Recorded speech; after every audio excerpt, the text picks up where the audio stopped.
શ્રી ગોવર્ધન નાથ કી જય. મંગલાનો સમય છે. ગોપીજનો સુંદર ગીત ગાય છે. દહીં વલોવી રહ્યા છે. એના કટી મેખલાનો અવાજ દહીં વલોવા સમયે આવી રહ્યો છે. એના ચિત્તમાં ચિત્ત ચોર સાથેના મનોરથો ગોપીજનો કરી રહ્યા છે. ગ્વાલ બાલ ખીરકમાં જઈ રહ્યા છે. ખીરકમાં ગાયોના ગળાની ઘંટીઓ રણકી રહી છે. કારી, પિયરી, કાજર, ઘુમર અતિ આતુર છે.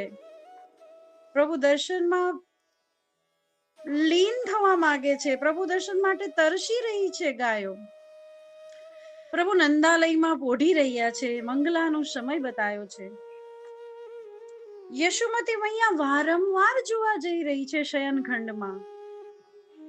નિત્ય લીલામાં શ્રી હરિરાયજીએ ખૂબ સુંદર વર્ણન કર્યું છે મંગલાનું. ફિર જાકે ફિર કે આવે, કમલ નયન કો નાહી જગાવે. જશોમતી વારંવાર જાય છે, શયનખંડમાં તાકે છે, ઝાંકે છે, પરંતુ કમલ નયન એટલા સુંદર પોઢી રહ્યા છે કે ઉઠાડવા નથી જતી. મારો લાલો ભલે થોડી વાર સૂતો. સુંદર કમલ નયન પોઢી રહ્યા છે એ સમયે બ્રજ બાલા આવે છે, જેના નુપુરની ધ્વનિ છન છન છન પ્રભુના શિકરણમાં પડે છે. અને હવે પ્રભુ જાગ્યા છે. પરંતુ જશોદા માતાની મર્યાદા છે, એટલે જશોદા માતાને બતાવવા માટે શૈયા પર જ લેટી રહ્યા છે ઠાકોરજી. અને પછી ઘણો સમય થઈ જાય છે ત્યારે માતા જગાડવા આવે છે. ત્યારની લીલાના દર્શન શ્રી સુરદાસજીને આ પદ થઈ રહ્યા છે, એ આ પદ દ્વારા આપણને કરાવી રહ્યા છે. મંગલા સમયનું પદ, જાગો હો બલ ગઈ મોહન. હવે જશોદા માતા જગાડે છે કે બલભદ્ર અને મોહન જાગો.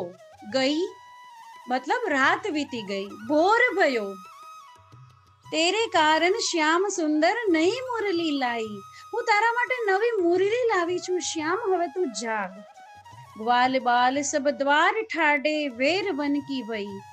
તારા બધા જ મિત્રો, ગ્વાલ બાલ સખા મંડળી બધા જ નંદાલયના દ્વારે આવી પહોંચ્યા છે. ઠાડે એટલે ઉભા રહેવું. સબ દ્વાર ઠાડે, વેર એટલે કે મોડું થઈ ગયું છે. દેર ભઈ વનકી ભઈ, જંગલ જવા માટે, વન જવા માટે, ગાય ચારણ જવા માટે મોડું થઈ ગયું છે. ગાયન કેશબ બંધ છૂટે. ગાયોને જે બાંધેલી હતી દોરડાથી એ બંધ છોડી નાખ્યા છે. ડગર વનકુ ગઈ, એ ચાલવાનું ચાલુ કરી દીધું છે. દેર ભઈ ગઈ વાલા, હવે તું જાગી જા. પ્રભુને કહે છે, કમલ નયન ને જશોદા મૈયા કહે છે કે ગાયોના બંધ છૂટી ગયા છે અને વનની ડગર તરફ ચાલવા માંડી છે. પિતપટ કર દૂર મુખ તે. તારા સુંદર મુખ પર, તારા શ્રી અંગ પર જે તે પીળા કલરનો સુંદર પટકો ઓઢી રાખ્યો છે એને હવે દૂર કર. પિતપટ કર દૂર મુખ તે, છાંડ દે આલસી. અલશય, હવે તું આળસ છાંડી દે અને ઉઠી જા.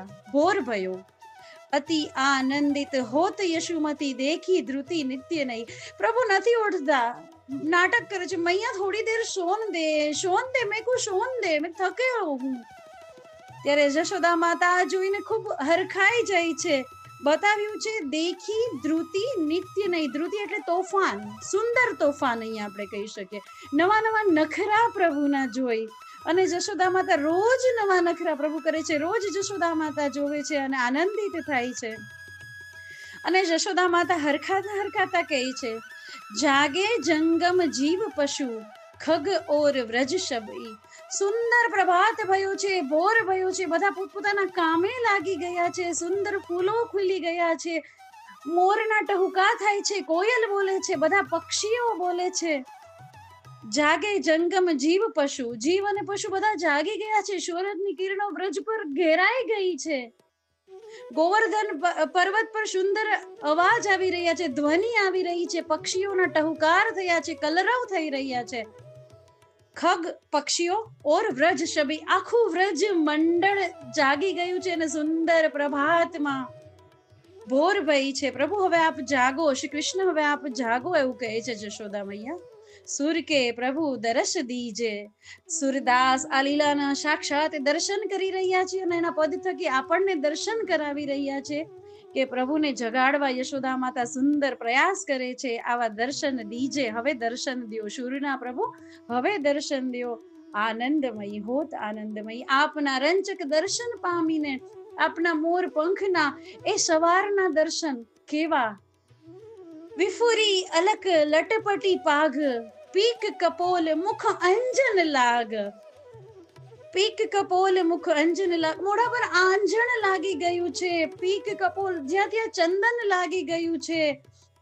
વિફુરી અલક લટપટી પાઘ, ધરાવેલી પાઘ આમ તેમ થઈ ગઈ છે. એની અલક પલક આમ તેમ છે. બધો શિંગાર આમ તેમ થઈ રહ્યો છે. ક્યાં કુમકુમ લાગ્યું છે, ક્યાં ચંદન લાગ્યું છે, ક્યાં રાત કરીને આવ્યા છે, કઈ ગોપીના મનોરથ પૂરા કર્યા છે. એવા સવારના આ પ્રભુના દર્શન છે.